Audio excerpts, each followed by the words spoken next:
This is a sample bot I built using Visual Basic and XML. I am looking for natural language parsing vb6 code that would analyze all the shareholder letters and pull out all the concepts related to business, economics, and value investing. In this app, all the responses were edited by me and placed in an XML knowledge base file. Julian, I know a lot about sensible investing. My knowledge is based on the writings of Warren Buffett. Ask me a question. You may type in a keyword, or type in another question. You can also choose to click on a keyword on the left-hand side.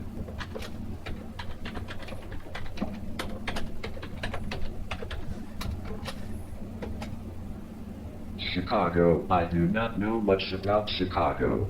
Click on search.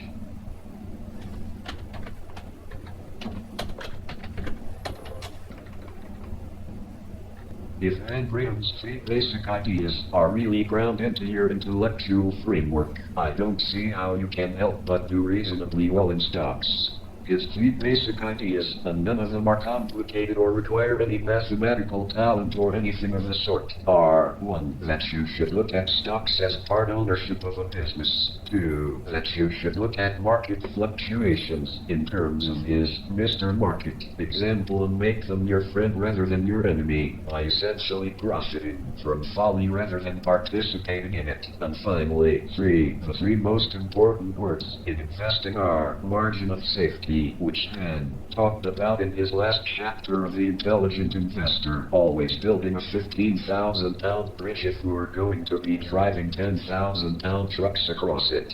I think those three ideas 100 years from now will still be regarded as the three cornerstones of sound investment. And that's what Ben was all about. There is a certain natural tendency to overlook anything that's simple and important. But those are the important ideas. And they will still be the important ideas 100 years from now.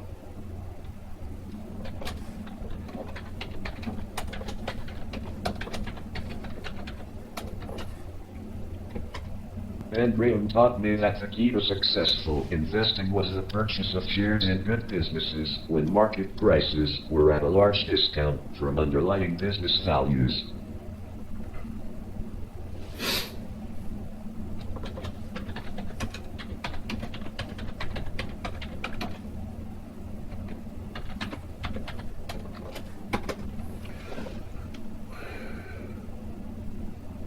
Intrinsic value, an all-important concept that offers the only logical approach to evaluating the relative attractiveness of investments and businesses. Intrinsic value can be defined simply: it is the discounted value of the cash that can be taken out of a business during its remaining life.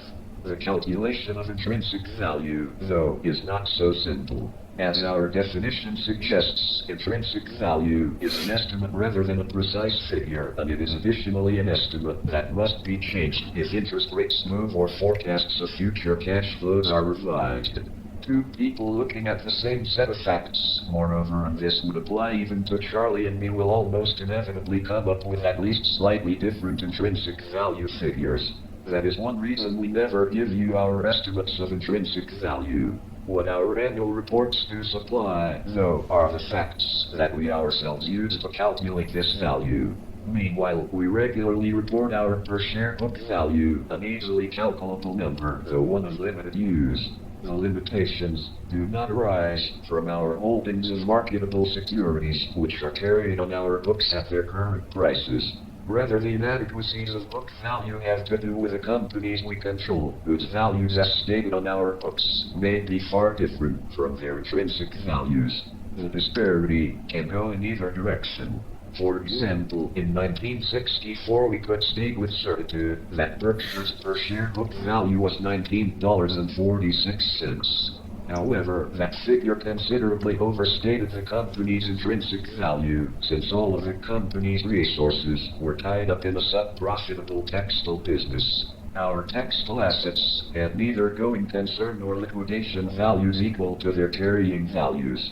Today, however, Berkshire's situation is reversed. Now, our book value far understates Berkshire's intrinsic value, a point true, because many of the businesses we control are worth much more than their carrying value. Inadequate though they are in telling the story, we give you Berkshire's book value figures, because they today serve as a rough, albeit significantly understated, tracking measure for Berkshire's intrinsic value. In other words, the percentage change in book value in any given year is likely to be reasonably close to that year's change in intrinsic value. You can gain some insight into the differences between book value and intrinsic value by looking at one form of investment, a college education. Think of the education's cost as its book value. If this cost is to be accurate, it should include the earnings that were foregone by the student because he chose college rather than a job. For this exercise, we will ignore the important non-economic benefits of an education and focus strictly on its economic value.